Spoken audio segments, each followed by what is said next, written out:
In this notebook is every secret I learned about Pokemon Scarlet and Violet. Now, we weren't allowed to capture footage, so I'm just gonna have to describe stuff to you, and even so, there are a lot of details that I'm not even allowed to talk about, so this notebook will have to stay for my eyes only. But without further ado, let's jump right in.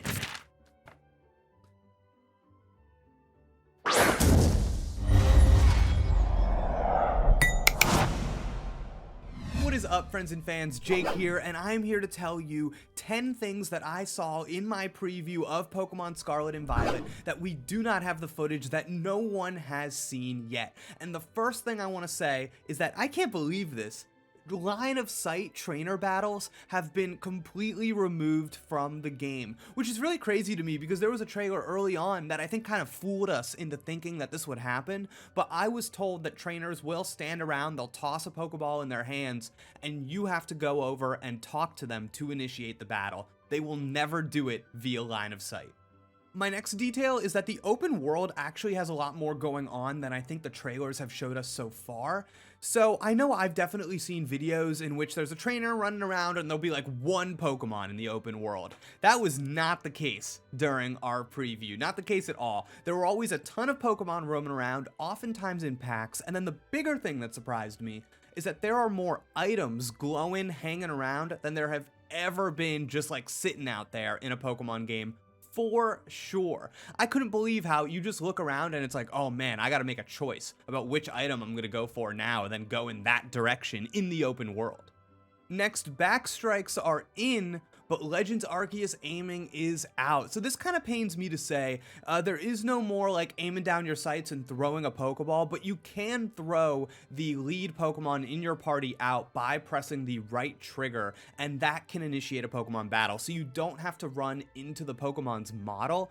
You can still throw the Pokeball out. But guys, I gotta say that this was a lot less fun as it was in Legends Arceus, just because the speed of it, the way that the Pokemon comes out and then it pushes you apart, there's something off there. And for an open world game where it's supposed to be seamless and fluid, I kind of see this as a little bit of a step back in terms of functionality. Next, and this is pretty cool, Pokemon will like vibe in the background while you're having a battle, and they can even react and have different little actions, I guess. So I kind of think that this has been removed from trailers because they're probably waiting to shore up performance and they don't want to show anything that's not indicative of the final product, sure. But this seemed like a step above what was going on in Legends Arceus, where most of the time Pokemon would just kind of run away. Now it feels like they can emote and kind of check things out and react to what's happening in the battle.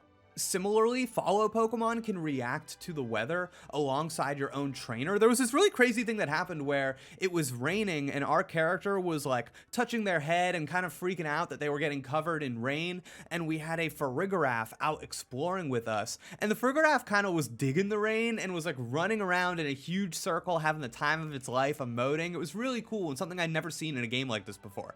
Now next, this is a fast one, but I don't think I've seen it in a trailer so far. You can change your Pokemon's nicknames whenever you want from the menu, so you don't have to decide right when you catch the Pokemon.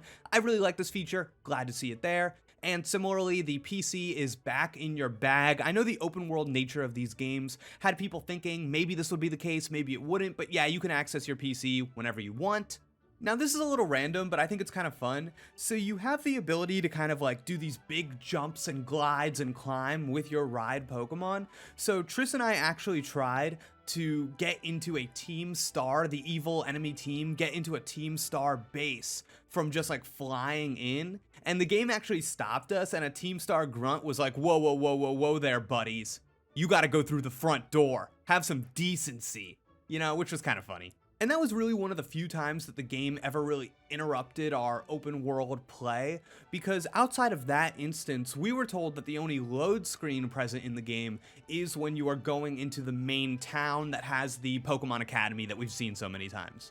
Last, I do need to make a little bit of a note about performance and visual fidelity. This was obviously an early build that we were playing, so it's definitely not indicative of the final game, but it was buggy. The performance was like not very good, and I'm definitely somebody who is crossing their fingers hoping that it can all kind of pool together when the game does come out. I don't think there's going to be any huge like leaps in the graphics or anything, but I need a little bit of a more stable performance than what we were getting, because it was kind of getting in the way of the smoothness of traversing the open world and how that should feel. And I think that's going to do it for this video. So thank you so much for tuning in. And one final bonus detail. So we were only allowed to explore this very like early game section of the map, and in that section we were able to find in the wild a pack of Psyduck. So if you're like me, my favorite Pokemon Psyduck, you will be able to get one on your team super early on, build it up, have a good time. But that's going to do it for this video. Thank you so much for tuning in, and for everything else games, you're already in the right place. So just let us explain. I'm Jake, and I'll see you next time. Goodbye. Please, Fuecoco, tell the people what you evolve into. We all want to know.